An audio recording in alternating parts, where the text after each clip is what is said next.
Olá, pessoal! Sejam bem-vindos para a nossa segunda aula de questões. Vamos iniciar a aula aqui com uma questão sobre princípios. Farei a leitura e logo em seguida vou falar um pouquinho sobre o princípio em tela. Acompanhe. Questão 1. O chefe do executivo do município X editou o decreto 123, em que corrige o valor venal dos imóveis para efeito de cobrança do Imposto Predial e Territorial Urbano IPTU, de acordo com os índices inflacionários anuais de correção monetária. No caso narrado, a medida A. Fere o princípio da legalidade, pois a majoração da base de cálculo somente pode ser realizada por meio de lei em sentido formal. B. Está de acordo com o princípio da legalidade, pois a majoração da base de cálculo do IPTU dispensa a edição de lei em sentido formal. C. Está de acordo com o princípio da legalidade, pois a atualização monetária da base de cálculo do IPTU pode ser realizada por meio de decreto. E letra D. Fere o princípio da legalidade, pois a atualização monetária da base de cálculo do IPTU não dispensa a edição de lei em sentido formal. Bom, como vocês podem observar, o tema central dessa questão diz respeito ao princípio da legalidade. Então, antes de fazermos aqui essa questão, vamos falar o que é de mais importante sobre o princípio da legalidade e que tem chance de cair na nossa prova. O princípio da legalidade, ele está previsto no artigo 150, inciso 1 da Constituição Federal. Então, para quem quiser anotar, artigo 150, inciso 1 da Constituição Federal. E o que nós temos por esse princípio? Nós temos que os tributos só podem ser criados e majorados por meio de lei. Então, é a lei quem vai criar e vai majorar o tributo. Pronto, acabou sobre o princípio da legalidade. É o que diz o artigo 150, inciso 1 da nossa Constituição Federal. Mas, para fins da nossa prova, é claro que nós temos que explorar mais sobre esse princípio. Vejam, em que pese o artigo 150, inciso 1 da Constituição Federal mencionar que os tributos só podem ser criados e majorados por meio de lei, nós não podemos nos esquecer que, em razão do princípio do paralelismo das formas, para alterar uma matéria, eu tenho que ter um ato normativo de igual hierarquia ou hierarquia superior. O que eu quero dizer com isso? É que, em que pese o artigo 150, inciso 1 da Constituição, mencionar que eu precise de lei apenas para instituir ou majorar um tributo, é claro que para reduzir o tributo ou mesmo extinguir do nosso ordenamento jurídico, eu também precisarei de lei, em razão do princípio do paralelismo das formas, que diz, para alterar uma matéria, eu preciso de um ato normativo de igual hierarquia ou hierarquia superior. Então, como o artigo 150, inciso 1 da Constituição diz, para criar um tributo majorário eu preciso de lei, para reduzir ou extinguir esse tributo do nosso ordenamento, excluí-lo do nosso ordenamento, eu vou precisar de um ato normativo de igual hierarquia, ou seja, uma outra lei, ou uma hierarquia superior, uma emenda à Constituição Federal. De modo, então, que decreto não vai poder reduzir tributo e nem excluir do nosso ordenamento jurídico. E para deixar bem claro sobre esse princípio do paralelismo das formas, nós temos o artigo 97 do CTN. Então, vale a pena também anotar e fazer um asterisco, porque é um artigo extremamente importante e muito cobrado na nossa prova da OAB. Então, o artigo 97 do CTN diz tudo o que precisa de lei no direito tributário.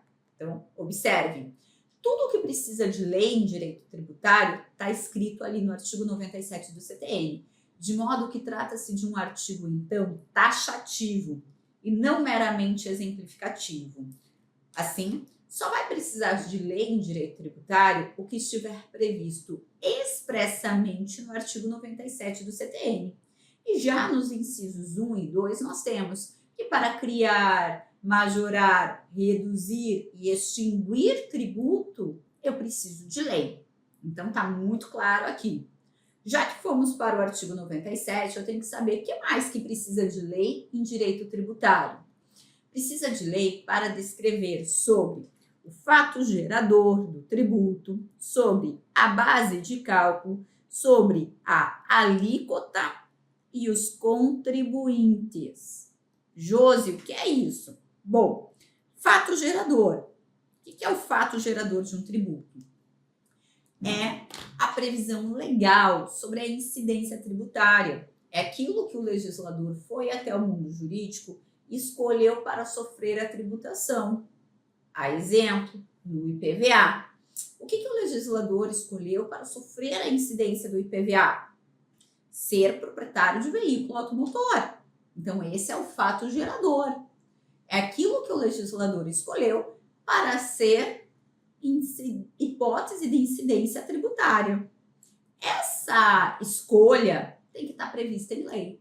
Então, não pode, por exemplo, um decreto querer dizer, ser proprietário de obra de arte tem que pagar imposto. Tem que ser previsto em lei. Base de cálculo. Base de cálculo, como o nome já diz, é a base para cálculo do tributo. Para você compreender. Qual que é a base para cálculo do IPVA? Valor do automóvel. Quem tem que dizer isso é a lei. É a lei que está dizendo, para você saber quanto vai pagar de IPVA, você tem que saber qual o valor do seu carro. Base de cálculo.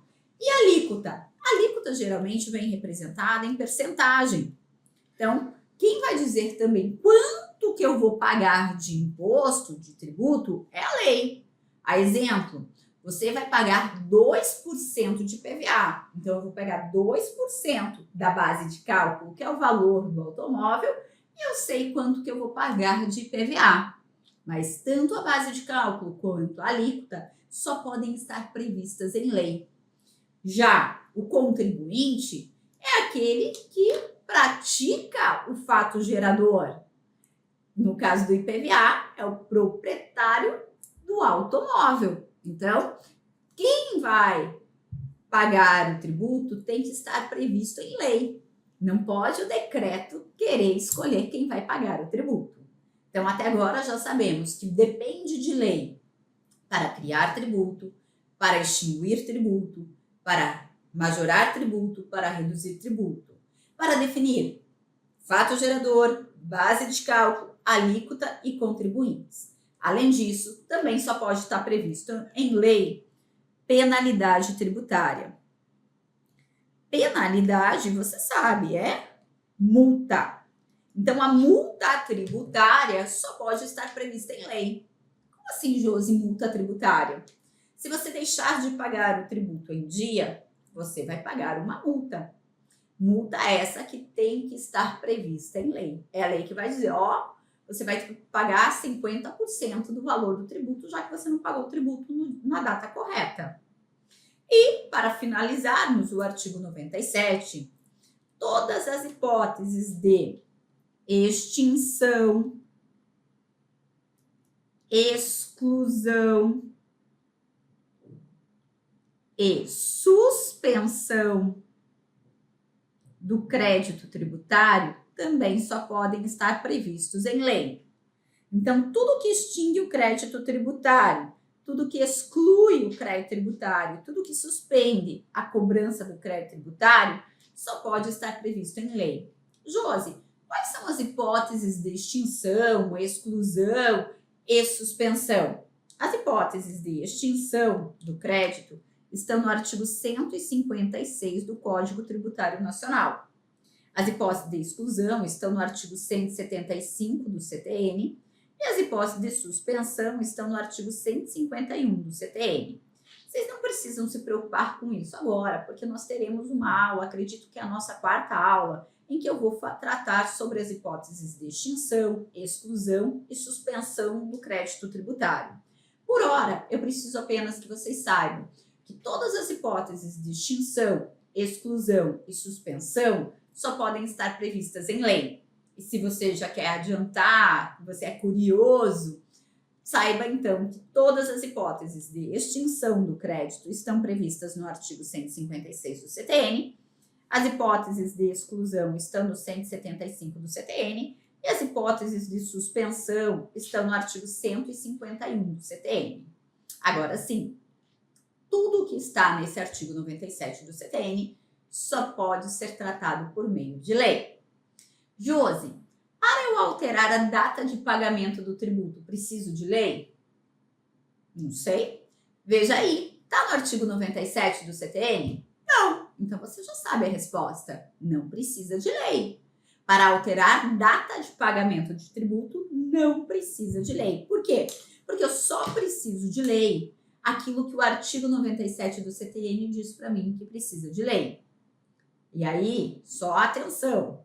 Se eu te perguntar, alterou a base de cálculo de um tributo de forma a onerar o contribuinte, você entende que isso é uma majoração de tributo? Óbvio, né? Alterou a base de cálculo de forma a onerar o contribuinte. É óbvio que majorou o tributo. E aí, então, eu te pergunto, para majorar o tributo, eu preciso de lei? Sim! Por isso que o artigo 97, parágrafo 1º do CTN diz: a modificação da base de cálculo de forma a onerar o contribuinte configura majoração de tributo. Logo, vai precisar de lei. Por outro lado, a mera atualização monetária não é majoração de tributo. Ora, Josi, se a mera atualização monetária não é majoração de tributo, é o quê? É a mera atualização monetária. E a mera atualização monetária, como não é majoração de tributo, não precisa de lei. Artigo 97, parágrafo 2º do CTN. A mera atualização monetária não é majoração de tributo.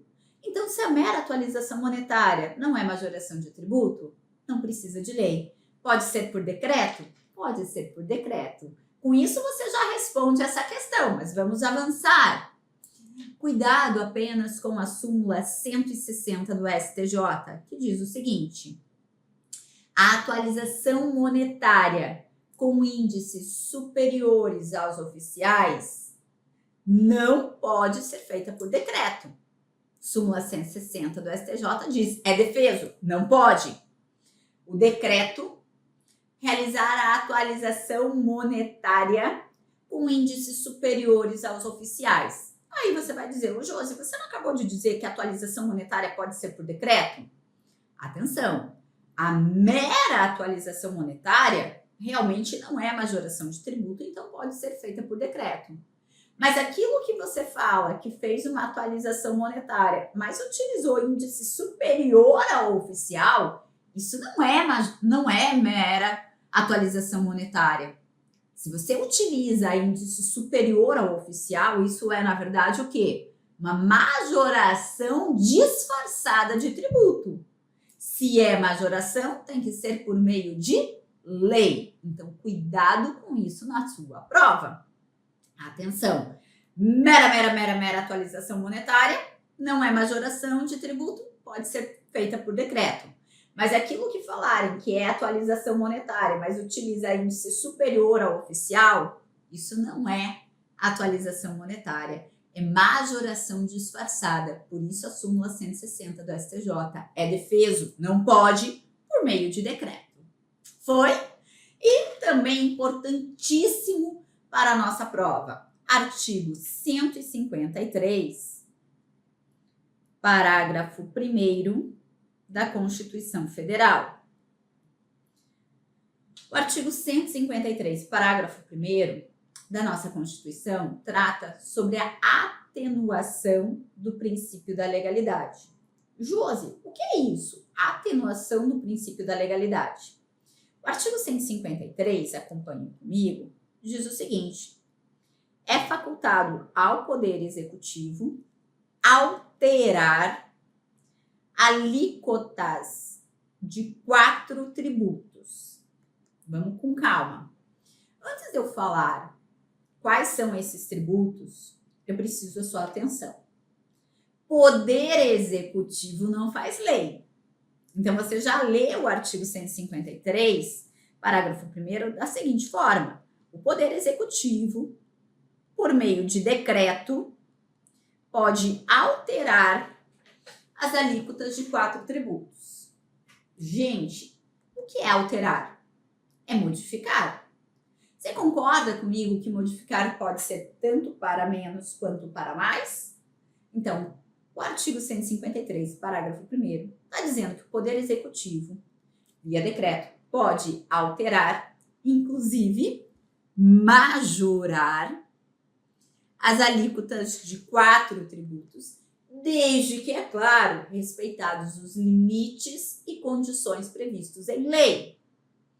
Agora, quais são esses 4 tributos que o Poder Executivo vai poder, inclusive, majorar as alíquotas, ainda que respeitados os limites previstos em lei? São eles os regulatórios de mercado. Quais são os regulatórios de mercado? I, IE, IOF e IPI. I, imposto sobre importação. IE, imposto sobre exportação. IOF, imposto sobre operações financeiras. E IPI, que é o imposto sobre produtos industrializados. Como esses impostos regulam o mercado, quem melhor que o nosso presidente da República para conhecer do mercado? E é por isso, então, que a Constituição sabiamente disse: o Poder Executivo poderá, desde que observados os limites e condições previstos em lei, inclusive majorar as alíquotas dos impostos regulatórios de mercado. Ô, Josi, eu não entendo quando você fala regulatório de mercado. Imagine o seguinte: se nós precisamos importar um produto porque no Brasil está em falta, exemplo do que aconteceu no período da pandemia, da Covid, precisávamos importar muitos produtos para ajudar no combate à pandemia, exemplo de álcool em gel, máscara. Então, se eu preciso importar, a tendência é que as alíquotas do imposto sobre importação sejam reduzidas. Se ao contrário, eu não quero que determinada mercadoria ingresse no Brasil, então a tendência é as alíquotas do imposto sobre importação serem majoradas. Por isso, nós dissemos que o imposto sobre importação, o imposto sobre exportação, o IOF e o IPI são impostos regulatórios de mercado. Se eu preciso da mercadoria, a tendência é reduzir esses tributos. Se eu não quero essa mercadoria, a tendência é majorar esses tributos.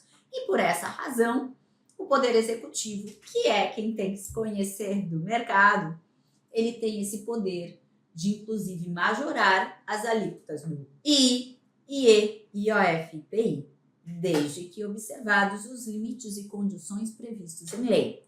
E mais ou menos nesse sentido, nós temos mais 2 possibilidades, quais sejam nos artigos, só para você anotar aí, 177, parágrafo 4º, inciso 1, a linha B da Constituição Federal, e artigo 155, parágrafo 4º, inciso 4, a linha C, temos que o Poder Executivo, deixa eu só mudar a cor da canetinha aqui, ele poderá reduzir e restabelecer as alíquotas de 2 tributos, que são a CID combustível e o ICMS combustível. Então, vejam, mais uma vez o Poder Executivo mexendo nas alíquotas. Mas agora, o cuidado é que o Poder Executivo só vai poder fazer uma coisa: reduzir e restabelecer as alíquotas. Como assim, Josi? Para o I, IE, IOF, IPI, o Poder Executivo ele pode fazer tudo com as alíquotas. Pode reduzir e restabelecer, inclusive majorar. Mas para CID combustível e ICMS combustível, o Poder Executivo só pode fazer uma coisa: reduzir e restabelecer. Exemplo, se eu tinha uma alíquota que era 20%, de repente foi para 10% e depois voltou para 20%, aqui eu tenho um caso de redução e restabelecimento. Era 20%, reduziu para 10%, restabeleceu para 20%. Isso o Poder Executivo pode fazer também para a CID combustível e para o ICMS combustível. Agora, a alíquota nunca foi 20%. A alíquota era 10%. De repente foi para 20%. Isso é uma majoração.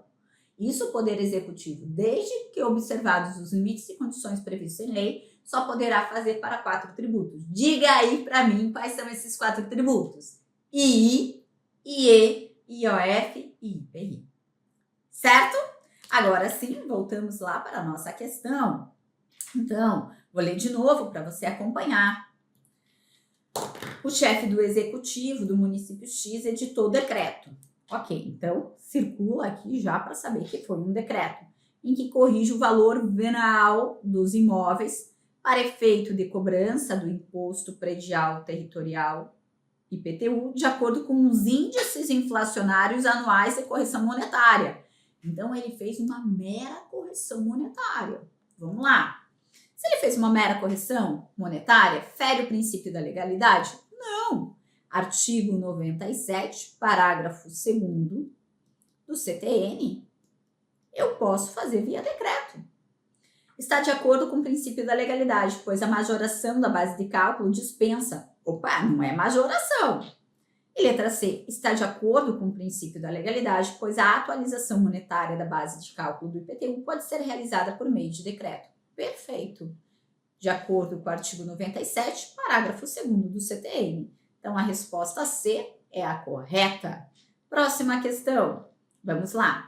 Por meio da lei ordinária 123, a União instituiu contribuição. Então, instituiu contribuição não cumulativa, destinada a garantir a expansão da Seguridade Social, utilizando, para tanto, fato gerador e base de cálculo distinto dos discriminados na Constituição da República.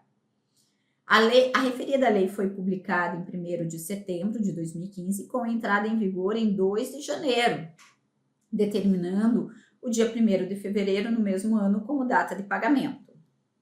Por considerar indevida a contribuição criada pela União, a pessoa jurídica A, atuante no ramo de supermercados, não realizou seu pagamento, razão pela qual, em 5 de julho de 2016, foi lavrado o auto de infração para sua cobrança. Considerando a situação em comento, assinale a opção que indica o argumento que poderá ser alegado pela contribuinte para impugnar a referida cobrança. A nova contribuição viola o princípio da anterioridade nonagesimal.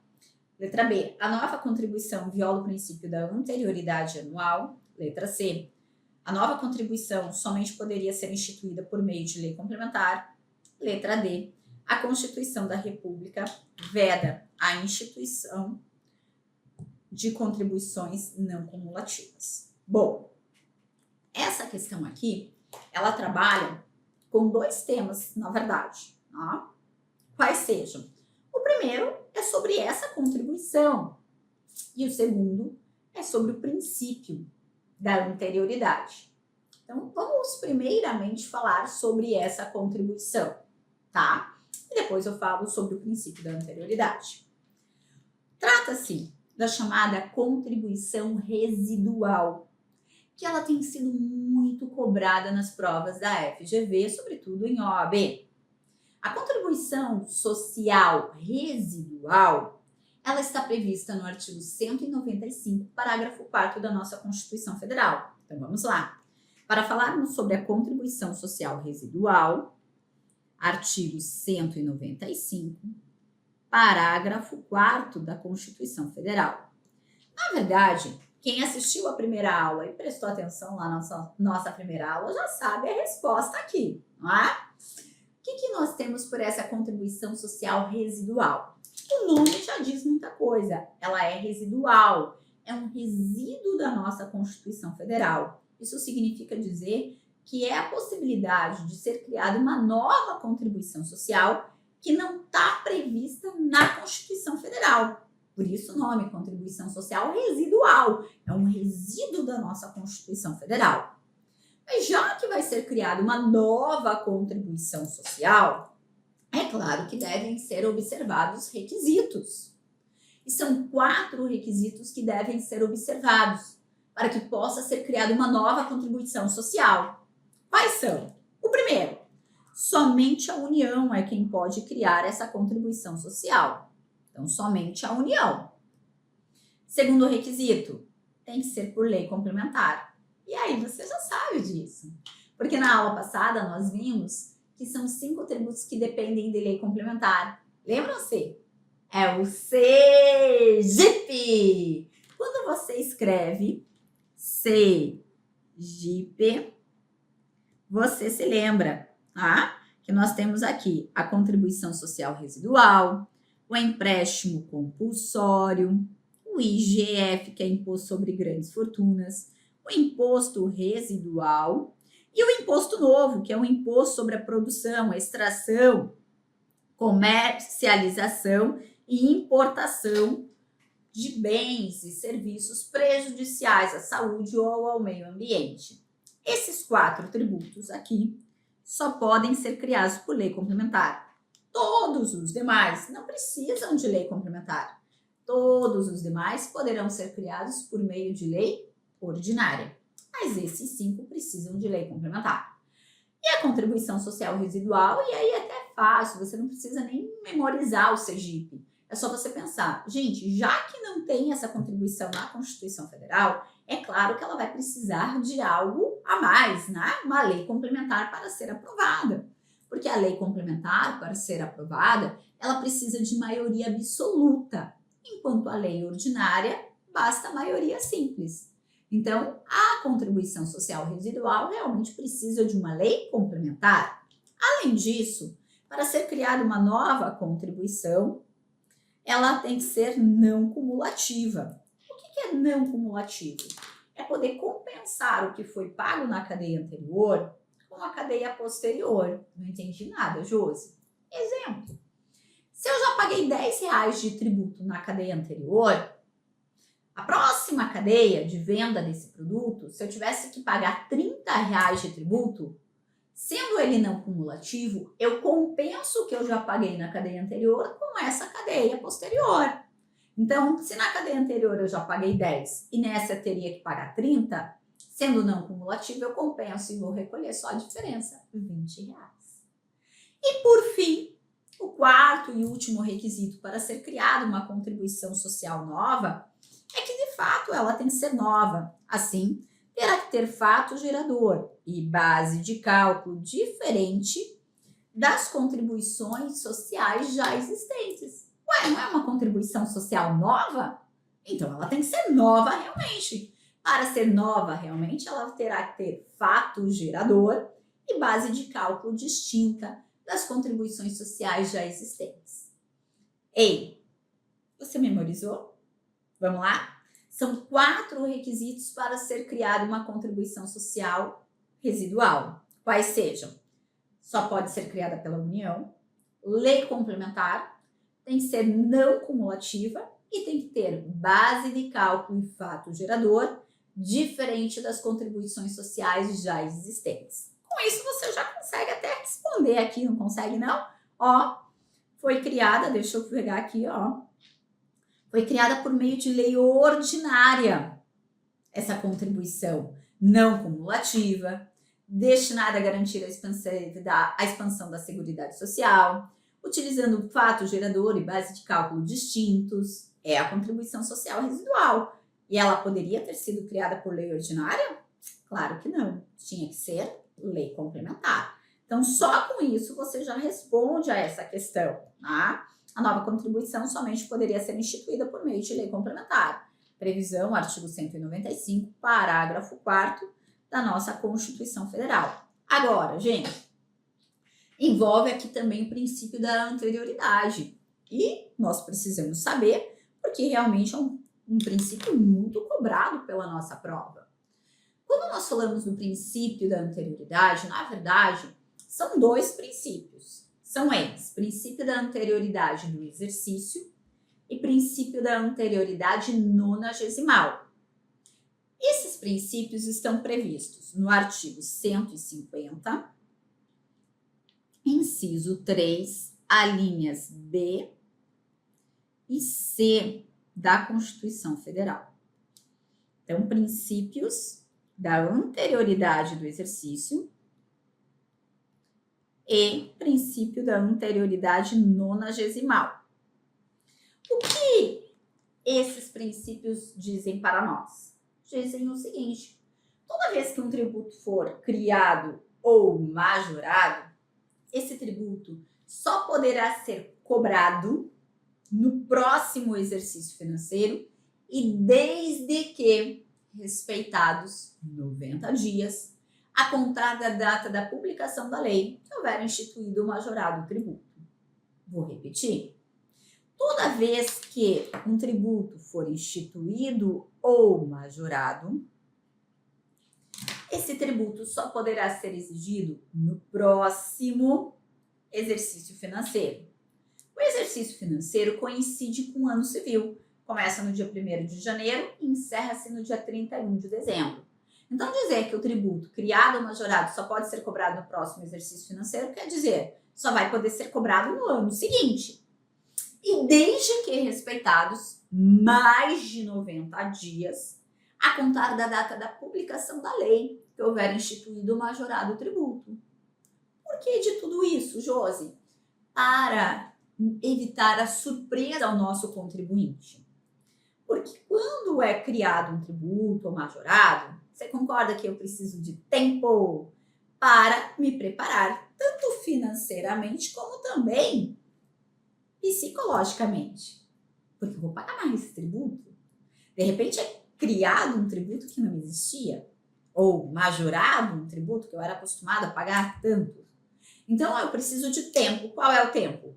Ano que vem. Só que não basta dizer só ano que vem. Porque se o tributo for criado dia 31 de janeiro, ano que vem já é o dia seguinte, né? 31 de dezembro, desculpe. Ano que vem já é o dia seguinte, 1º de janeiro. E aí não evita surpresa nenhuma.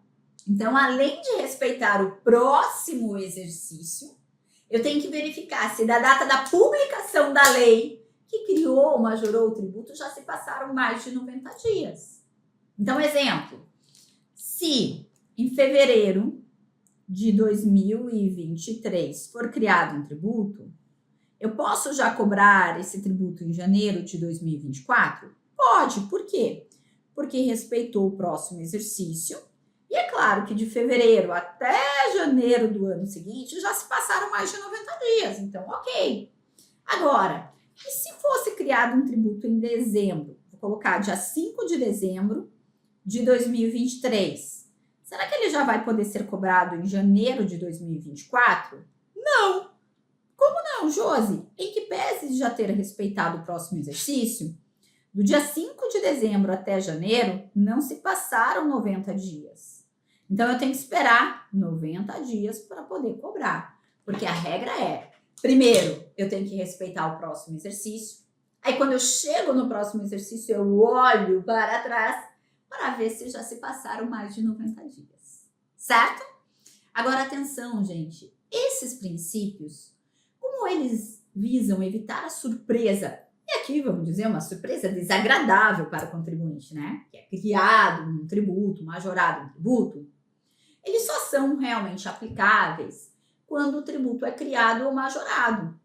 O que eu quero dizer é, se um tributo for reduzido ou se for extinto do nosso ordenamento jurídico, eu não preciso esperar o próximo ano ou 90 dias para pagar menos tributo. Eu já posso aplicar imediatamente. As mulheres talvez me entendam melhor. Se chegar no final do mês e falar, vai sobrar um dinheirinho porque foi reduzido o tributo, você precisa de tempo para pensar com quem você vai gastar esse dinheiro? Muitos já vão saber. Bolsa, sapato, shopping, brincadeiras à parte. Mas é verdade. Se o tributo for reduzido ou excluído do nosso ordenamento, não preciso esperar o próximo exercício para pagar menos tributo, nem 90 dias. Aí, nesse caso, seria já a cobrança imediata. E o que mais tem sido cobrado também na prova da UFGV é se alterar a data de pagamento de um tributo. Alterar a data de pagamento. Não precisa respeitar as anterioridades. Porque só alterou a data. Não foi criado novo tributo, não foi majorado, apenas alterou a data. Então, eu só irei aplicar, eu só preciso aplicar os princípios da anterioridade quando houver criação ou majoração de tributo, certo? E é claro Como na vida a gente sempre tem uma exceção ou outra, aqui não seria diferente. Nós temos algumas exceções. Como assim, Josi? Existem tributos que ainda quando criados ou majorados, eles não precisarão respeitar a anterioridade do exercício e não precisarão respeitar 90 dias. Isso quer dizer que esses tributos, ainda quando criados ou majorados, poderão ser cobrados imediatamente. O que você pensa na sua cabeça que uma vez criado ou majorado tem que ser cobrado imediatamente? Você concorda comigo que tudo que for guerra? Por quê, Josi? Se for criado um tributo em razão de guerra, ou eu cobro imediatamente, ou eu nem cobro, porque se eu for esperar o próximo exercício ou 90 dias, é perigoso acontecer o quê? Acabar a guerra, morrer todo mundo e não ter sido cobrado o tributo. Então, quando é criado um tributo em razão de guerra, a cobrança é imediatamente. Hoje nós temos 2 tributos de guerra, que são eles: o empréstimo compulsório de guerra, que está previsto no artigo 148, inciso 1 da Constituição Federal, e o imposto extraordinário guerra, previsto no 154, inciso 2 da Constituição Federal. Gente, assim como o empréstimo compulsório guerra tem que ser cobrado imediatamente, lembre-se, nós temos um empréstimo compulsório calamidade pública, que também tem que ser cobrado imediatamente. O empréstimo compulsório calamidade pública também não respeitará a anterioridade do exercício e nem a 90º. Porque se eu estou frente a uma calamidade pública, ou eu cobro imediatamente, ou corre o risco de morrer todo mundo. Além desses tributos que devem ser cobrados imediatamente, nós temos mais 3, que são eles: os regulatórios de mercado, II, IE e IOF. Os regulatórios de mercado também eu tenho que cobrar imediatamente. Ô Josi, mas faltou um, né? Faltou o IPI. Mas o IPI está numa segunda regrinha de exceção. O IPI, acompanhe, não vai precisar respeitar a anterioridade do exercício, mas terá que respeitar 90 dias. Como assim, Josi? O IPI, diferentemente dos tributos mencionados acima, ele não vai precisar esperar virar o ano, mas ele não vai poder ser cobrado imediatamente. No caso do IPI, tem que esperar 90 dias. Por quê? Porque a Constituição quis, gente. Porque ela quis assim. Tem que esperar 90 dias. Igual ao IPI, que só respeita 90 dias, guarde aí, só 90 dias. Só 90 dias é também quando houver aquele caso de redução e restabelecimento da CID combustível e do ICMS combustível. Então, quando houver redução e restabelecimento da CID combustível e ICMS combustível, eu só respeito 90 dias. Qual o cuidado que eu tenho que tomar quando o assunto é CID combustível e ICMS combustível? Que é respeitar 90 dias no caso de restabelecimento. Quando eu reduzir, eu não preciso esperar nada, mas restabeleceu 90 dias. Pegadinha da FGV. E se a prova falar majorou? Majorou, respeita tudo. A Constituição é clara. É só em caso de redução e restabelecimento. Mas para reduzir, eu não preciso esperar nada. Isso já caiu em FGV em primeira fase. Então, quando for CID combustível e ICMS combustível, lembre-se, eu só vou respeitar 90 dias em caso de restabelecimento. Se houver redução, não preciso esperar nada. E se houver majoração, aí eu respeito tudo, inclusive o próximo exercício. Para fecharmos aqui essa segunda categoria de exceção, lembre-se da contribuição social. A contribuição social só precisa respeitar 90 dias. Se criada uma contribuição social ou majorada uma contribuição social, eu não preciso esperar o próximo exercício. Só espero 90 dias. E para finalizarmos essas exceções, ainda há tributos que, uma vez instituídos ou majorados, eles respeitam o próximo exercício, mas não precisam respeitar 90 dias. Como assim, Josi? Aqui você pode memorizar da seguinte forma: respeita o próximo exercício e não precisa esperar 90 dias, pode ser cobrado no dia 1º de janeiro. Pode ser cobrado no dia 1º de janeiro. Quem é que está nessa categoria de exceção?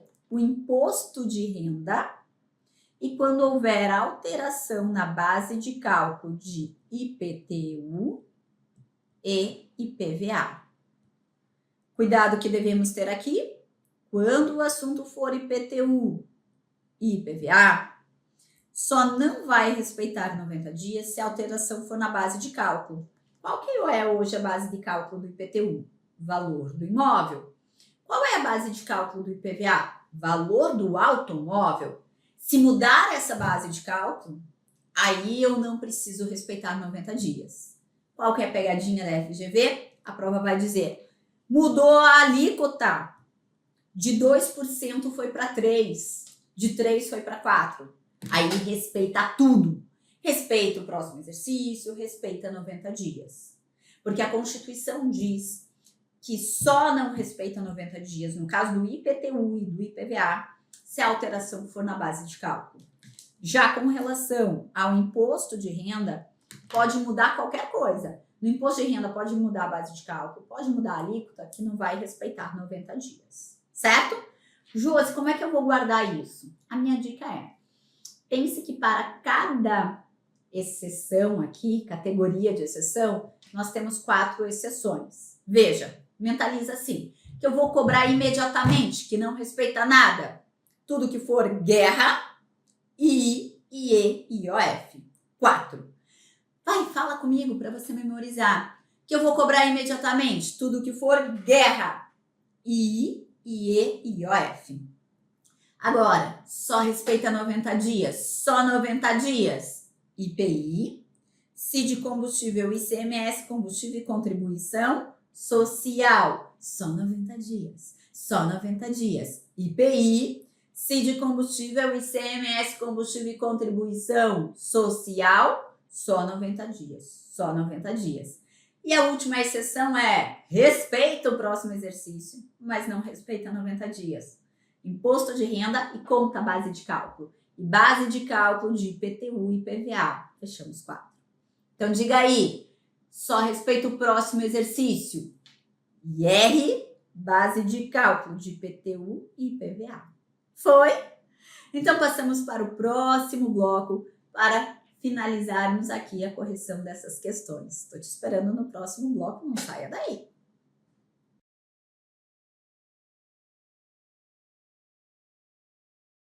Vamos lá, pessoal, correção da questão de número 3 da nossa aula número 2. Troquei de camisa, sim, mas é que ocorreu um incidente aqui e então tive que trocar a camisa. Mas continuamos, você não está perdendo nenhuma questão, fique tranquilo. Questão de número 3, acompanhe comigo a leitura. Determinado Estado da Federação publicou em julho de 2015 a Lei número 123 de 2015, que majorou o valor das multas e das alíquotas de ICMS. Em fevereiro de 2016, em procedimento de fiscalização, aquele Estado constatou que determinado contribuinte, em operações realizadas em outubro de 2014, não recolheu o ICMS devido. Por conta disso, foi efetuado um lançamento tributário contra o contribuinte, exigindo-lhe o ICMS não pago e a multa decorrente do inadimplemento. O lançamento em questão só estará correto se as multas e alíquotas forem as previstas na Lei 123. Letra B. As alíquotas foram as previstas na 123 e as multas forem aquelas previstas na lei vigente ao tempo do fato gerador. As multas e as alíquotas forem as previstas na lei vigente ao tempo do fato gerador. Letra D. As multas forem as previstas na lei número 123 de 2015 e as alíquotas forem aquelas previstas na lei vigente ao tempo do fato gerador.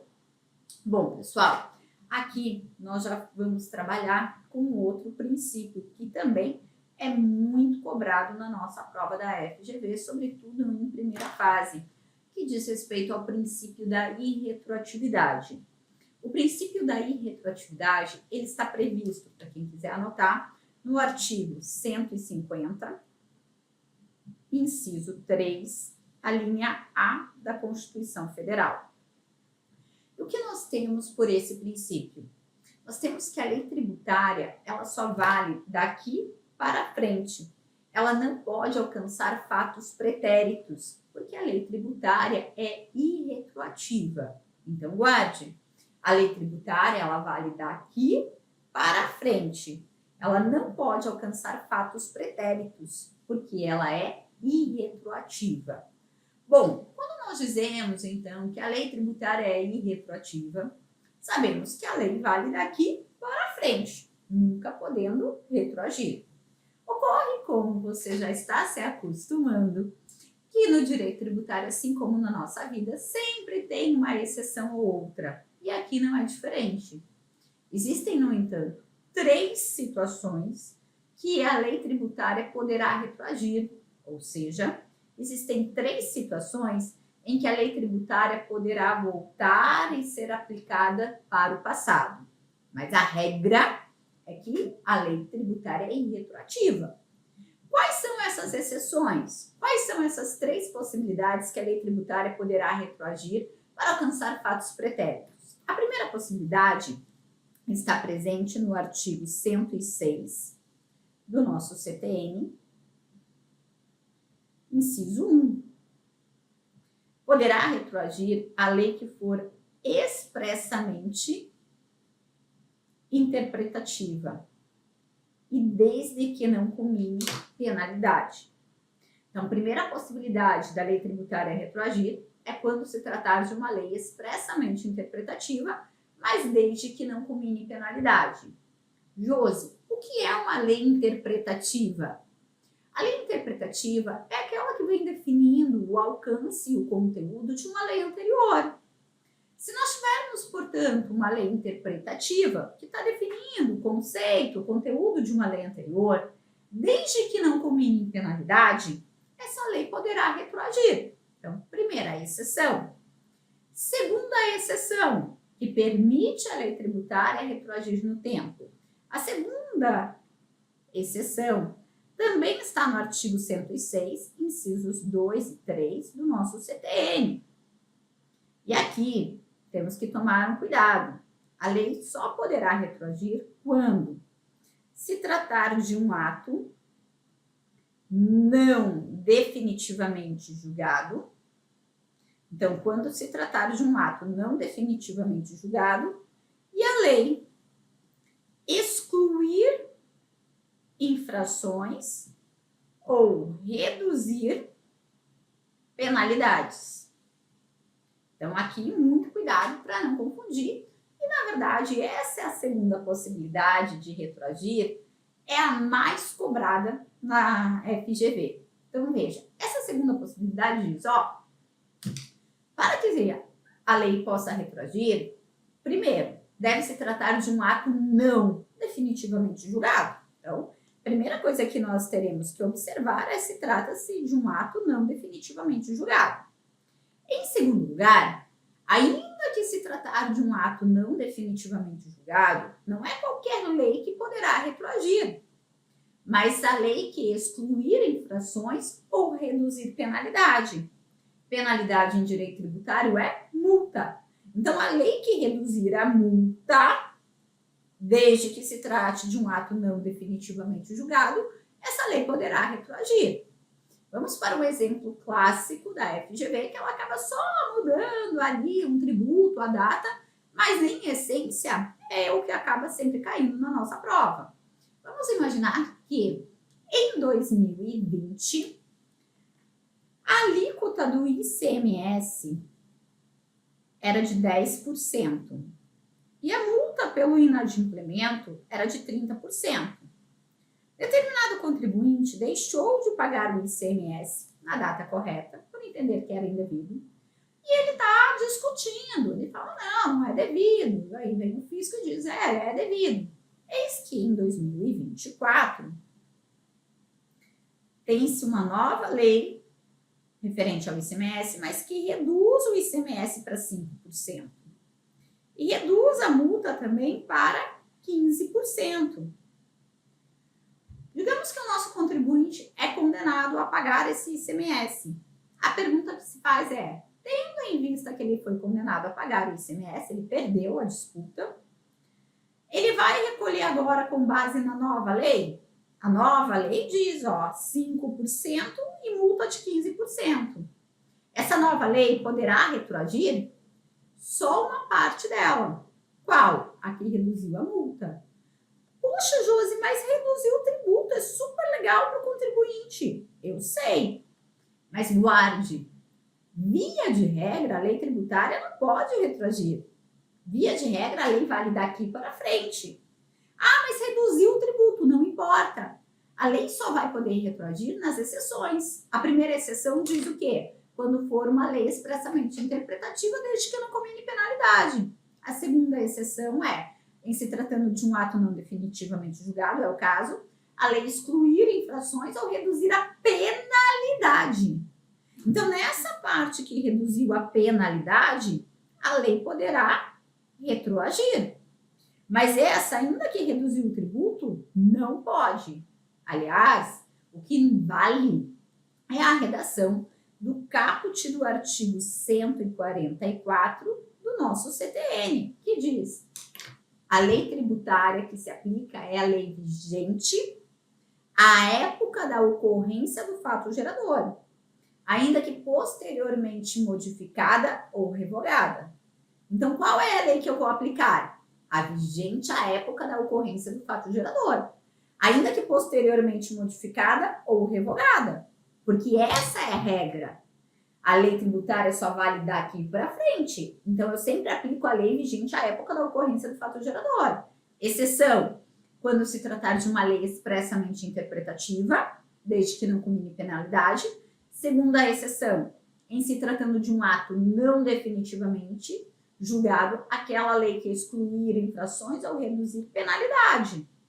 Quanto à multa reduzida, pode retroagir, mas retroagir o tributo não pode, porque eu aplico a lei vigente à época da ocorrência dos fatos geradores, certo? E a terceira e última exceção está no artigo 144, parágrafo 1º do CTN, e diz que poderá retroagir a lei que criar novos métodos para fiscalizar ou arrecadar. Então, veja bem, a terceira e última possibilidade para uma lei tributária retroagir é quando a lei criar novos métodos para fiscalizar ou arrecadar. Tirando essas três hipóteses, a lei tributária nunca pode retroagir. Só para fecharmos aqui, juro que é a última vez, quando é que a lei tributária pode retroagir? 3 situações. Primeira, em se tratando de uma lei, diga aí comigo, expressamente interpretativa desde que não combine penalidade. Segunda hipótese, em se tratando de um ato não definitivamente julgado, a lei excluir infrações ou reduzir penalidade. E terceira possibilidade, quando vier uma lei que criar novos métodos para fiscalizar ou arrecadar. Certo? Então, voltando lá para a nossa questão, o que a gente tem? Vamos ler de novo. Determinado Estado da Federação publicou em julho de 2015 a Lei número 123 de 2015, que majorou o valor das multas e das alíquotas de ICMS. Em fevereiro de 2016, em procedimento de fiscalização, aquele Estado constatou que determinado contribuinte em operações realizadas em outubro não recolheu ICMS devido. Por conta disso, foi efetuado o lançamento tributário contra o contribuinte, exigindo-lhe o ICMS não pago e a multa decorrente do inadimplemento. O lançamento em questão só estará correto se, o fato gerador ocorreu em 2014. Aí só em 2015 é que veio uma nova lei que majorou o valor das multas, então das multas ainda inclusive majorou, e das alíquotas. Para um fato gerador que ocorreu em 2014, qual a lei que eu tenho que usar? A lei vigente à época da ocorrência do fato gerador. E essa nova lei de 2015, como ela majorou as alíquotas e majorou a multa também, ela aplica-se dali para frente. Então, a resposta correta é: as multas e as alíquotas forem as previstas na lei vigente ao tempo do fato gerador. Resposta C de casa, com base no artigo 144 do CTN. Ô, Josi, por que dessa vez a multa não retroagiu? Porque o artigo 106, inciso 2 do CTN diz que vai poder retroagir quando a lei reduzir a multa. Nesse caso, aumentou. Então, não tem por que falar em retroagir a lei, certo? Próxima questão, vamos lá. Questão de número 4. Município X, na tentativa de fazer com que os cofres municipais pudessem receber determinado tributo com mais celeridade, publicou em maio de 2017 uma lei que alterava a data de recolhimento daquela exação. A lei dispunha que os efeitos das suas determinações seriam imediatos. E aí? Nesse sentido, assinale a afirmativa correta. Segundo a Lei de Introdução às Normas do Direito Brasileiro, a lei é válida, mas apenas poderia entrar em vigor 45 dias após a sua publicação. Letra B. A lei é inconstitucional, uma vez que não respeitou o princípio da anterioridade. A lei é constitucional, uma vez que nessa hipótese não se sujeita ao princípio da anterioridade.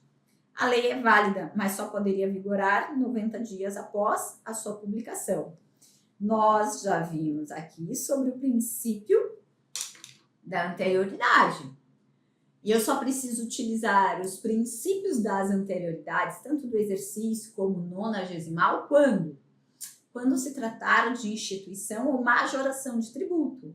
Alterar a data de pagamento do tributo não precisa respeitar a anterioridade. Por quê? Porque alterar a data do pagamento de um tributo, ainda que seja para antecipar o seu pagamento, não é criação de novo tributo nem majoração. Nesse sentido, nós temos inclusive a súmula vinculante de número 50. Quando altera-se a data de pagamento de um tributo, não preciso respeitar as anterioridades. Então, nesse caso, a lei é constitucional, uma vez que nessa hipótese não se sujeita ao princípio da anterioridade. Gente, é impressionante como essa questão tem sido cobrada nas provas da FGV. Impressionante, realmente. Vou buscar aqui o outro slide para gente. Deixa eu até pegar aqui para gente, para continuarmos com a correção das nossas questões. Questão agora de número 5. Vamos ver aqui, vamos fazer essa leitura da questão de número 5. Acompanhem comigo. Em 2015, o município X estabeleceu, por meio da Lei 123, alíquotas progressivas. Opa! Alíquotas progressivas do IPTU, do Imposto sobre a Propriedade Predial e Territorial Urbana, tendo em conta o valor do imóvel. Sobre a hipótese, assinale a afirmativa correta. Bom, aqui nós falamos sobre outro princípio, também tem sido muito cobrado na FGV, e eu acredito que tem muita chance de cair na nossa prova, porque tivemos uma reforma. Em razão da reforma tributária, mexeu aqui também com a progressividade. Então, vamos falar, antes de ler as alternativas, sobre esse princípio da progressividade. O que é o princípio da progressividade? Você vai analisar a progressividade toda vez que, quando você olhar para um tributo, a base de cálculo do tributo aumentou e junto aumentou a alíquota. Então, toda vez que a base de cálculo de um tributo aumentar e eu observo que a alíquota também aumentou, eu falarei que o tributo é progressivo. Geralmente, os tributos são chamados de proporcionais. Por quê? Porque geralmente aumenta-se a base de cálculo, mas a alíquota permanece inalterável. Quando a base de cálculo aumenta e a alíquota fica inalterável, nós dizemos que o tributo é proporcional. Então, a diferença entre um tributo progressivo para um tributo proporcional é que no progressivo aumentou a base de cálculo, aumenta também a alíquota. No proporcional, aumenta a base de cálculo, mas a alíquota fica inalterável. Nós temos apenas 4 tributos progressivos.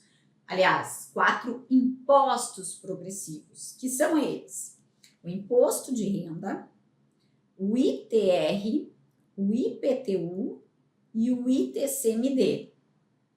O imposto de renda tem a sua progressividade prevista no artigo 153, parágrafo 2º, inciso 1 da Constituição Federal. E aqui, na progressividade do imposto de renda, é tão somente para dizer o imposto de renda é progressivo, ou seja, aumentou a base de cálculo do imposto de renda, aumenta a alíquota. E é muito fácil verificarmos, sobretudo quando se refere ao imposto de renda da pessoa física. Nós temos 5 faixas de tributação na pessoa física. Nós temos aqueles que ganham, até agora aumentou, até 2 salários mínimos, vai estar na faixa de isenção, não vai pagar nada. Aí se ganha um pouquinho mais, já vai pagar 7,5% de imposto de renda, mais ainda vai pagar 15%, mais ainda 22,5%, até que chegue no teto máximo de 27,5%. Então, conforme aumentar a renda, ou seja, a base de cálculo do imposto de renda, aumenta a alíquota. Então, eu digo que ele é progressivo. O segundo imposto que é progressivo na nossa Constituição Federal é o ITR, que tem previsão no artigo 153, parágrafo 4º, inciso 1. O ITR tem a progressividade para desestimular a manutenção de terras improdutivas. Então, a Constituição diz, para desestimular a manutenção de terras improdutivas, terão alíquotas progressivas o ITR. Então, se o imóvel rural não cumprir a sua função social, ele vai ter alíquotas que vão aumentando, as alíquotas progressivas. O IPTU, ele tem 2 tipos de progressividade, e é justamente o que cobra essa questão. A primeira progressividade do IPTU veio já com o advento da nossa Constituição Federal, em 88, está previsto no artigo 182, parágrafo 4º, inciso 2. E aqui, a progressividade, ela é no tempo, também para o imóvel que não cumpre a função social. Aí você vai perguntar, imóvel urbano que não cumpre a função social? Quando que um imóvel urbano cumpre a sua função social? Quando ele tem uma área construída. De modo, então, que um terreno baldio, que não tem nada construído, ele não cumpre a função social. Então, ele vai ter alíquotas progressivas no tempo. Por que alíquotas progressivas no tempo? Quanto mais tempo ele ficar sem cumprir a função social, maiores serão as alíquotas. Então, a primeira progressividade do IPTU é em razão do cumprimento da função social do imóvel urbano. Mas nós tivemos uma emenda na Constituição Federal em que trouxe uma segunda progressividade para o IPTU. Essa progressividade está prevista no artigo 156, parágrafo 1º, inciso 1. E aqui diz respeito ao valor do imóvel, ou seja, quanto maior for o valor do imóvel, maior será a progressividade, maior a alíquota ser paga. Então, isso veio com uma emenda à nossa Constituição lá em 2000, por meio da emenda de número 29. E para finalizarmos, temos a progressividade do ITCMD, que é o Imposto sobre a Transmissão, Causa-Mortes ou Doações de quaisquer bens ou direitos. O ITCMD, até a emenda de número 132, ou seja, até a reforma tributária, não tinha progressividade expressa na Constituição Federal. Mas ainda assim, já podia ter alíquotas progressivas porque o Supremo reconhecia a progressividade do ITCMD. E a banca já aplicava o entendimento jurisprudencial. Mas com a reforma tributária, nós temos agora a previsão expressa na Constituição Federal sobre a progressividade do ITCMD. Então, o ITCMD poderá ter alíquotas progressivas, sim.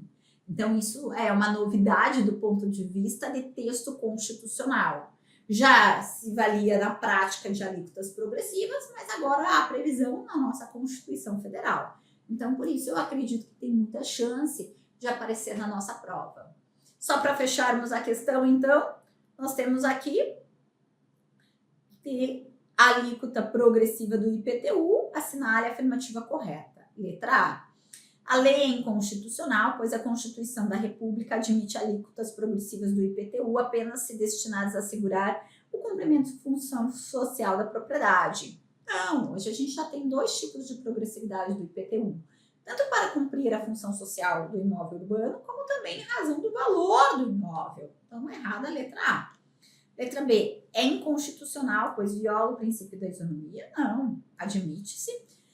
Letra C, a lei está de acordo com a Constituição da República e a fixação de alíquotas progressivas poderia até mesmo ser estabelecida por decreto.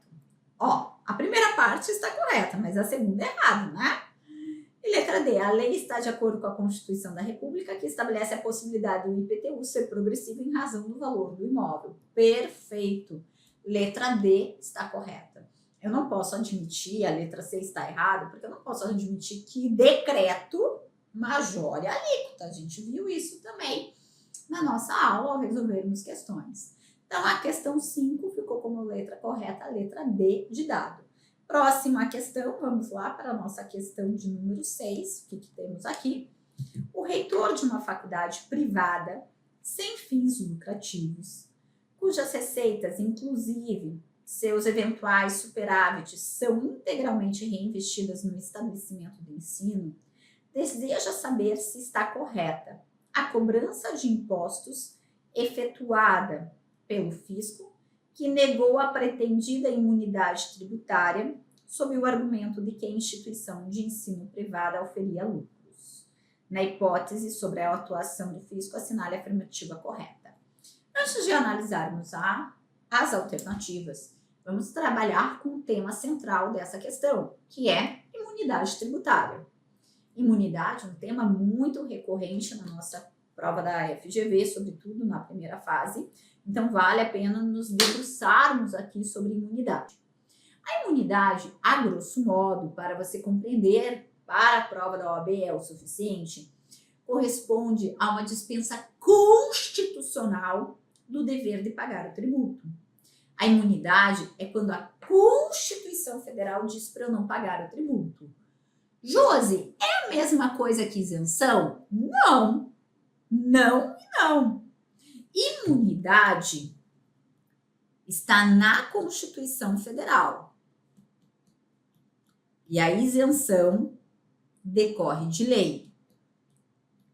A isenção, na prática, resulta no não pagar tributo também, mas em razão de uma previsão legal. Então, a grosso modo, para fins da FGV, que compreende o conceito de isenção tal como definido pelo Supremo Tribunal Federal, tem-se que a isenção corresponde a uma dispensa legal do dever de pagar o tributo. A imunidade corresponde a uma dispensa constitucional do dever de pagar o tributo. E a isenção a uma dispensa legal do dever de pagar o tributo. Então, a imunidade está na Constituição e a isenção está na lei. Em razão dessa primeira grande diferença, é claro que nós temos outras diferenças e que isso tem sido cobrado na prova da FGV. A segunda diferença é que a imunidade, justamente por estar prevista na Constituição Federal, é irrevogável. É irrevogável porque, na verdade, trata-se de cláusula pétrea. É uma garantia do nosso contribuinte. Então, a imunidade é irrevogável. A isenção, via de regra, ela poderá ser revogada a qualquer momento. Então, a isenção, via de regra, pode ser revogada a qualquer momento. Mas existe uma exceção. Exceção essa que está prevista lá no artigo 178 do nosso CTN. Qual é a exceção? A isenção por prazo certo e sob certas condições, essa é irrevogável. Então, em que pese a isenção, via de regra, poder ser revogada a qualquer instante, a isenção por prazo certo e sob certas condições é irrevogável.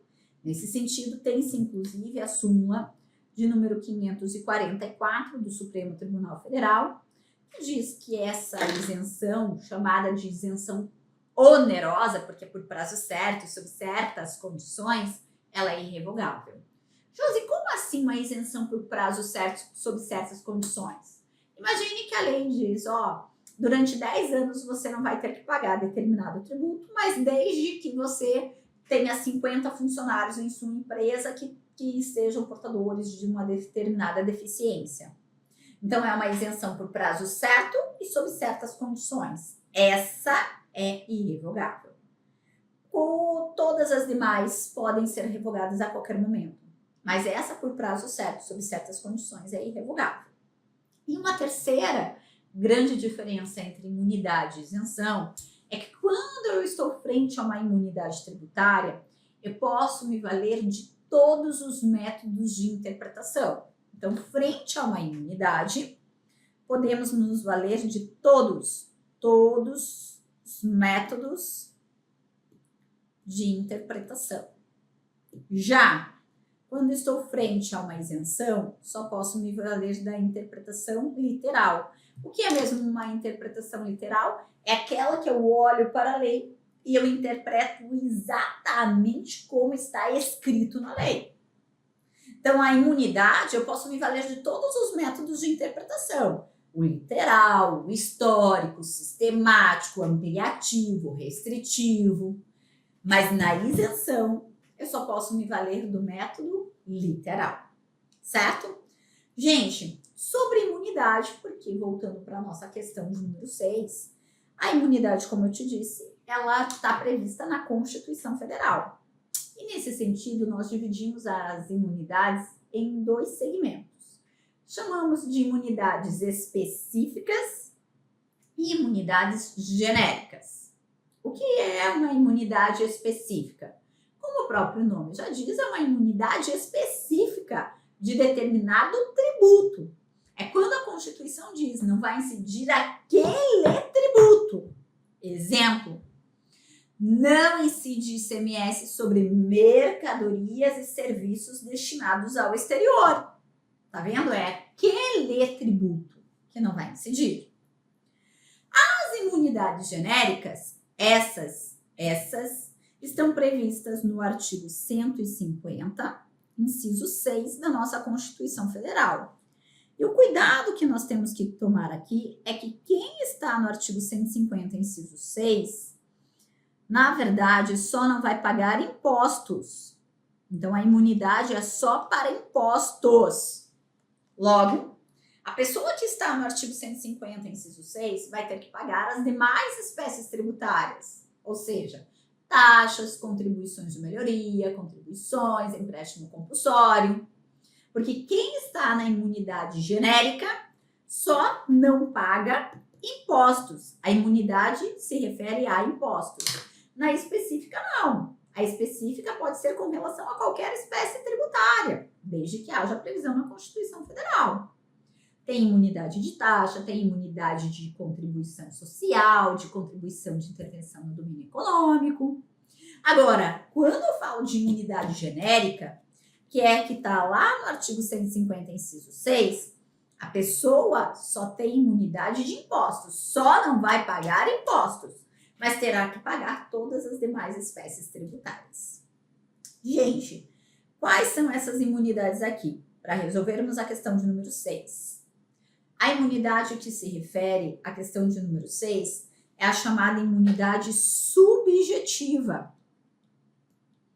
que está no artigo 150, inciso 6, a linha C da nossa Constituição Federal.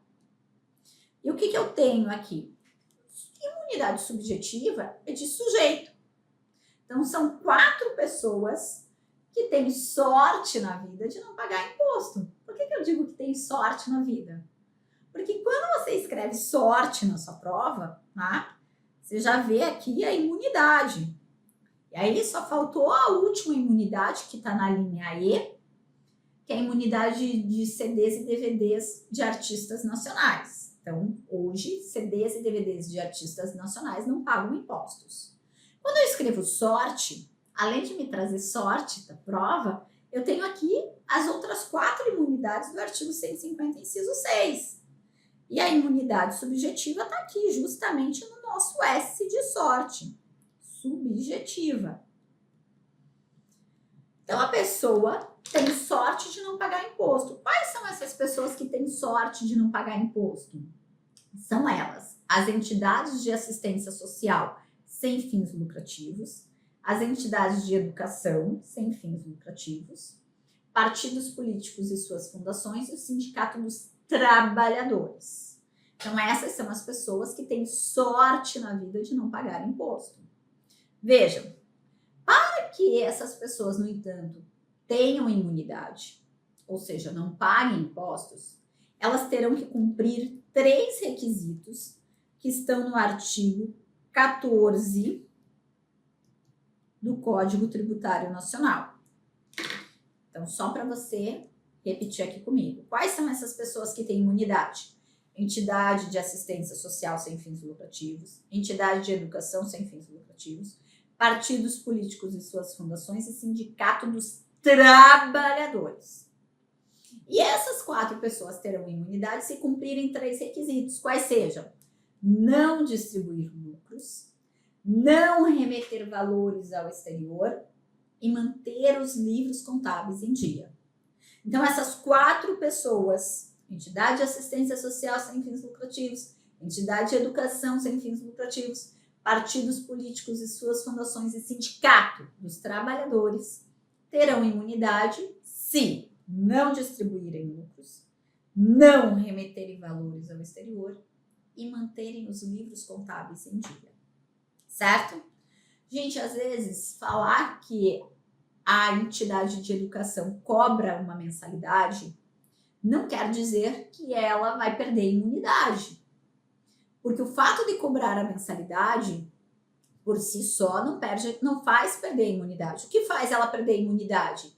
Distribuir lucros, tá? Então, distribuir lucros. Mas se ela aplica o dinheiro para a atividade dela, 0 problema. Aproveitando que estamos na imunidade subjetiva, mais uma informação importante. Os partidos políticos, além de terem que cumprir esses 3 requisitos que estão no artigo 14 do CTN, eles terão que cumprir mais 2 requisitos, quais sejam: estar devidamente registrados no Tribunal Superior Eleitoral e não atentar contra costumes e princípios do nosso ordenamento jurídico. Então, os partidos políticos, eles não podem atentar contra princípios e costumes do ordenamento jurídico e devem estar devidamente registrados no Tribunal Superior Eleitoral. Feitas essas considerações, ainda vale a pena você ter aí em mente o artigo 150, parágrafo 4º da Constituição, que diz o seguinte: tudo que estiver em nome dessas pessoas, entidade de assistência social sem fins lucrativos, entidade de educação sem fins lucrativos, partidos políticos e suas fundações e sindicato dos trabalhadores, tudo que estiver em nome deles e cumprirem a sua finalidade, não vai pagar imposto. Então, observe, tudo que estiver em nome dessas 4 pessoas e cumprir a sua finalidade, não paga imposto. Exemplo: se essas pessoas têm imóveis em seu nome, alugados para terceiros, mas com dinheiro da locação cumpre a finalidade, esses imóveis estão imunes do IPTU. Por quê? Porque está em nome de uma dessas pessoas e cumpre a finalidade. Nesse sentido, temos a súmula vinculante de número 52, que diz exatamente isso. Os imóveis em nome das pessoas, do artigo 150, inciso 6, a linha C da Constituição Federal, que estejam alugados para terceiros, mas com dinheiro da locação cumprem a sua finalidade, não vão pagar IPTU. Então, Importante essa súmula vinculante de número 52. Vamos voltar aqui para a questão para responder. E aí eu vou falar mais um pouquinho sobre imunidade. Questão de número 6 diz: o reitor de uma faculdade privada sem fins lucrativos, cujas receitas, inclusive seus eventuais superávites, são integralmente reinvestidas no estabelecimento de ensino, deseja saber se está correta a cobrança de impostos efetuada pelo fisco, que negou a pretendida imunidade tributária sob o argumento de que a instituição de ensino privada oferia lucros. Na hipótese sobre a atuação do fisco, assinale a afirmativa correta. Então, vamos lá. O fisco agiu corretamente, pois a imunidade tributária apenas alcança instituições de ensino que não sejam superavitárias. Não, gente, não tem problema. O que não pode é distribuir lucros. Não pode distribuir lucros. Letra B. O fisco agiu corretamente, pois a imunidade tributária apenas alcança instituições públicas de ensino. Não, menina. Letra C. O fisco não agiu corretamente, pois não há impedimento à distribuição de lucro. A distribuição de lucro tem impedimento, sim. E letra D. O fisco não agiu corretamente, pois, para que seja concedida tal imunidade, a instituição não precisa ser deficitária, desde que o superávit seja revertido para suas finalidades. Perfeito. Eu posso ter lucro. O que eu não posso é dividir o lucro. Mas se eu utilizar o lucro para cumprir a finalidade da pessoa, aí não tem problema. Eu não perco a imunidade. Certo? Gente, eu vou chamar para um terceiro bloco para eu falar mais um pouquinho sobre imunidade, até porque nós temos aí também alteração na imunidade tributária e isso pode ser objeto de cobrança na sua primeira fase da OAB. Então, fica aqui comigo que a gente vai falar mais um pouquinho sobre imunidade e temos ainda mais 2 questões para resolvermos. Estou te esperando no nosso terceiro bloco.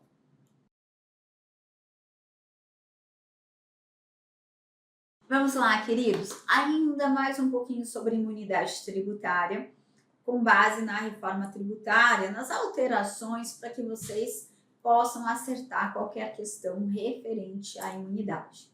Bom, o artigo 150, inciso 6 da nossa Constituição Federal, trata, como eu disse no bloco anterior, sobre as imunidades genéricas, de modo que quem está no artigo 150, inciso 6, tem sorte de não pagar imposto. Pois bem, o artigo 150, inciso 6, tem 5 alíneas, a linha A, B, C, D e E. Na questão de número 6, nós falamos sobre a imunidade da linha C, que diz respeito à imunidade subjetiva. Eu quero que você tenha atenção agora para a imunidade do artigo 150, inciso 6, a linha B, que sofreu alteração com a reforma tributária. Qual é a imunidade do artigo 150, inciso 6, a linha B? É a imunidade dos templos de qualquer culto. Mas veja, antes da reforma, tinha escrito na Constituição Federal tão somente nesse sentido: imunidade dos templos de qualquer culto. O que mudou? Hoje está escrito lá que a imunidade é das entidades religiosas e templos de qualquer culto, inclusive as organizações assistenciais e beneficentes. Então, digamos que alargou um pouquinho mais a imunidade. O que antes estava seco, que era a imunidade dos templos de qualquer culto, agora, digamos que teve uma interpretação aí extensiva, porque diz o artigo que a imunidade é de entidades religiosas, templos de qualquer culto, inclusive suas organizações assistenciais e beneficentes. Então, nós tivemos aí uma interpretação mais extensiva dessa imunidade que antes dizia que era só dos templos de qualquer culto. Agora, vou repetir. A imunidade do artigo 150, inciso 6, a linha E, B, alterou a sua redação para dizer a imunidade é das entidades religiosas, é dos templos de qualquer culto, é também das organizações assistenciais e beneficentes ligadas às entidades religiosas, tá? Aqui, essa imunidade, ela trabalha, na verdade, com a liberdade de culto, de forma, então, que hoje as pessoas têm liberdade religiosa e tudo que estiver em nome da instituição religiosa, desde que cumpra a sua finalidade, também não vai pagar imposto. Então vejam, bem parecido com o que eu disse para vocês referente à linha C, que tudo que estivesse em nome daquelas pessoas da linha C e cumprisse a finalidade não ia pagar imposto, o mesmo se repete para essa imunidade das entidades religiosas.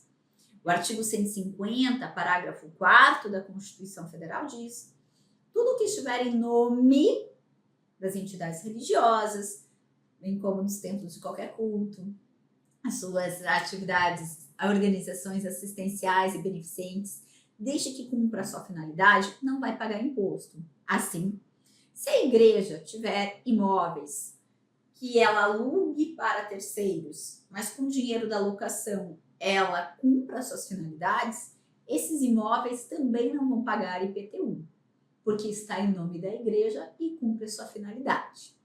E olha também, em decorrência de outra alteração anterior, uma alteração por meio da emenda de número 116, nós temos uma outra imunidade relacionada aos templos, às entidades religiosas. Essa outra imunidade, anote aí, está no artigo 156, parágrafo 1º-A da Constituição Federal. E aqui diz o seguinte: ainda que a igreja seja locatária de um imóvel, então ó a diferença. Aqui agora a igreja é locatária de um imóvel. Esse imóvel não vai pagar IPTU, porque quem é a locatária é a igreja. Então veja, a primeira imunidade que eu te falei é a igreja como proprietária de um imóvel e aí ela aluga para um terceiro. E se ela usa o dinheiro da locação para cumprir sua finalidade, ela não vai pagar IPTU. E essa segunda imunidade que eu estou te falando, do artigo 156, parágrafo 1º-A da Constituição Federal, a igreja ela não é proprietária. Vamos imaginar que eu seja proprietária de um imóvel. Eu não tenho imunidade, então, via de regra, eu tenho que pagar IPTU. Mas se eu alugar o meu imóvel para uma igreja, o artigo 156, parágrafo 1º-A da Constituição Federal diz: então, nesse caso, não vai ter que pagar IPTU, porque quem é a locatária é uma igreja. Então, tudo agora que tiver envolvido a igreja, seja a igreja proprietária ou locatária do imóvel, cumprindo as suas finalidades, não vai pagar IPTU, certo? Então, isso eu queria muito trazer para vocês, porque como decorre de alterações aqui recentes, né? Uma em razão da emenda 116 e a outra mais recente é a emenda 132, pode cair na nossa prova, tá certo? Agora sim, vamos para a questão de número 7, que nós temos aqui. Questão de número 7 diz: o município X, graças a uma lei municipal publicada no ano de 2014, concedeu isenção, agora estamos falando de isenção de IPTU aos proprietários de imóveis cujas áreas não ultrapassem 70 metros quadrados. João possui um imóvel nessa condição e procura seus serviços como advogado para saber se deve pagar a taxa de coleta de resíduos sólidos urbanos instituída pelo município. Ora, a lei trouxe isenção de IPTU, né? Então, agora ele já quer também não pagar mais nada? Cuidado com isso. Diante desse quadro fático, assinale a afirmativa correta. Letra A. João não deve pagar a taxa de coleta, uma vez que a isenção de IPTU se aplica a qualquer outro tributo. Não, né, gente? Nós vimos, sobretudo, que a interpretação de uma isenção, ela é literal. Se a lei diz você não vai pagar IPTU, eu não vou pagar o IPTU. Além disso, que essa visão da interpretação literal encontramos no artigo, só para você anotar aí, 111 do CTN. Além disso, nós temos também, lá no artigo 177 do CTN, que a isenção, ela não se estende para taxas e nem contribuições de melhoria. A isenção é para aquele determinado imposto. Então, tudo errado aqui, a letra A. Letra B. João não deve pagar a taxa de coleta, porque sendo a lei instituidora da taxa posterior à lei que concedeu a isenção, por esta é abrangida, ficando João desobrigado. Não. Também temos isso. Se o tributo vier depois da lei que concedeu a isenção, eu vou ter que pagar aquele tributo. Porque não tem também como eu ter uma isenção para tudo o resto que existir depois daquela lei que trouxe a isenção, gente. Não tem cabimento, tá? Então, letra B também está errada.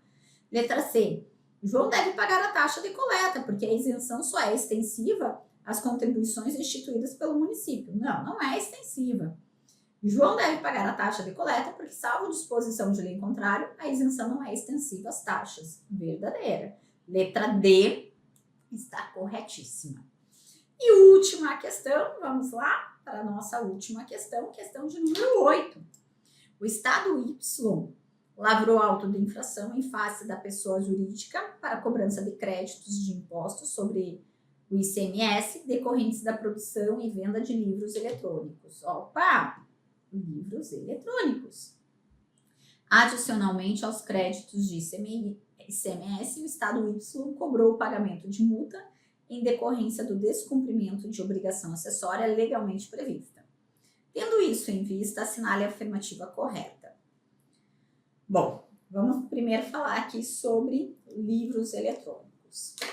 A imunidade genérica prevista na linha D, que trata justamente da imunidade chamada objetiva. Nessa imunidade do artigo 150, inciso 6, a linha D, quem tem imunidade não são pessoas, são objetos. Por isso, imunidade objetiva. Quais seriam esses objetos que têm imunidade? Anote aí quem é de anotar. Livros, jornais, periódicos e o papel destinado à sua impressão. Então, livros, jornais, periódicos e papel destinado à sua impressão.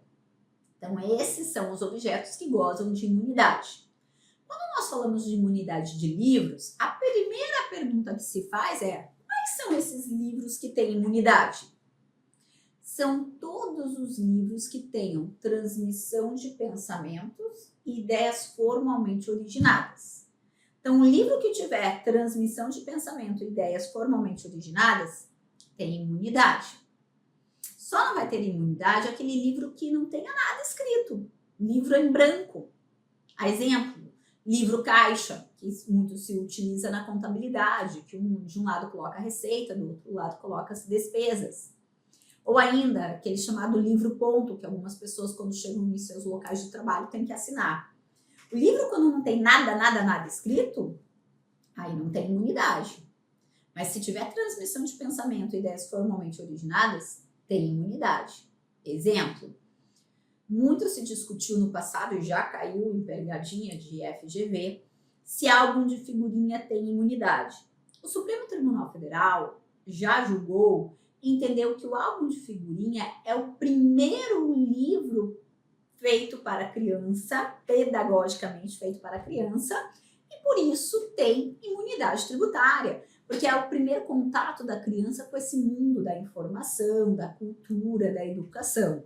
Então, álbum de figurinha que tenha, né, informações vai ter imunidade, equipara-se a um livro. Até a ministra Ellen Grace, quando julgou, ela disse: é um livro feito pedagogicamente para crianças. Apostila, também o Supremo Tribunal Federal já julgou e disse: apostila nada mais é do que um livro de folhas soltas, então tem imunidade. Em 2017 só, o Supremo considerou que o livro eletrônico goza de imunidade tributária. Afinal de contas, livro eletrônico tem a mesma finalidade de um livro impresso, não é mesmo? Então, por isso, merece a imunidade tributária. Só para abrangermos um pouquinho mais sobre essa imunidade, observe que os únicos insumos que gozam de imunidade é o papel e o que se assemelha ao papel. Então, a tinta utilizada para fazer livro, por exemplo, não tem imunidade. Porque o que tem imunidade é o papel e aquilo que se assemelha ao papel. Nesse sentido, nós temos uma súmula que é a súmula 657 do Supremo Tribunal Federal, que diz: os filmes e papéis fotográficos têm imunidade tributária. Porque esse filme a que se refere a essa súmula é uma espécie de papel, então tem imunidade. Mas hoje, para o Supremo Tribunal Federal, o único insumo utilizado na confecção de livros, jornais e periódicos que goza de imunidade é o papel e o que se assemelha ao papel. Todos os demais insumos, a exemplo, chapas de impressão, tinta, não têm imunidade, segundo o Supremo Tribunal Federal. Certo? Então, voltando aqui para a nossa questão de número 8, nós temos: o Estado lavrou auto de infração em face da pessoa jurídica para cobrança de créditos de ICMS sobre o livro eletrônico. Podia? Não, porque há uma imunidade. Livro eletrônico não paga ICMS. Então, vamos lá para as alternativas. A imunidade tributária em relação aos livros eletrônicos. Por outro lado, a incorreta cobrança da multa pelo descumprimento da obrigação acessória. Aqui importante, obrigação tributária, e nós teremos uma aula sobre isso. A obrigação tributária, ela se divide em obrigação principal e acessória. Não precisa anotar que a gente vai falar sobre isso nas nossas próximas aulas. Mas a obrigação tributária principal, ela tem por objeto pagar tributo ou penalidade. Ou seja, quando o sujeito põe a mão no bolso para pagar, seja tributo, seja multa, nós chamamos de obrigação tributária principal. A obrigação tributária acessória está prevista no artigo 113, parágrafo 2º do CTN, e corresponde às obrigações de fazer ou não fazer que o contribuinte tem para cumprir, a fim de facilitar a arrecadação e a fiscalização. Exemplo de obrigações de fazer: emitir nota fiscal, declarar tributo. Exemplo de obrigações de não fazer: não receber mercadoria sem a devida documentação fiscal. Então, isso é obrigação acessória. E o artigo 113, parágrafo 3º do CTN diz que o descumprimento de uma obrigação acessória gera uma obrigação principal com relação à multa. O que significa esse artigo 113, parágrafo 3º? Significa que se você deixar de cumprir uma obrigação acessória, você vai ter que pagar uma multa. E pagar multa é colocar a mão no bolso para pagar. É a obrigação tributária principal. Por isso que o artigo 113, parágrafo 3º diz: o descumprimento de uma obrigação acessória vai gerar uma obrigação principal com relação à penalidade. Então, cuidado com isso. Letra B. A imunidade tributária em relação aos livros eletrônicos. No entanto, tendo em vista a previsão legal, é correta a cobrança de multa pelo descumprimento de obrigação acessória. Exatamente. Se a pessoa não cumprir uma obrigação acessória, ela vai ter que pagar multa. Josi, mas ainda que ela não tenha a obrigação principal, não tenha que pagar o tributo, não importa. Se a pessoa deixar de cumprir uma obrigação acessória, emitir uma nota fiscal, deixar de declarar tributo, ela vai pagar a multa tributária. Artigo 113, parágrafo 3º do CTN. Então, a resposta correta é a letra B de bola. Com isso, nós fechamos aqui as questões referentes à nossa aula 2 de resolução de questões. Não deixem de fazer as nossas questões da próxima aula. Isso é importante para você. Um beijo grande e até mais!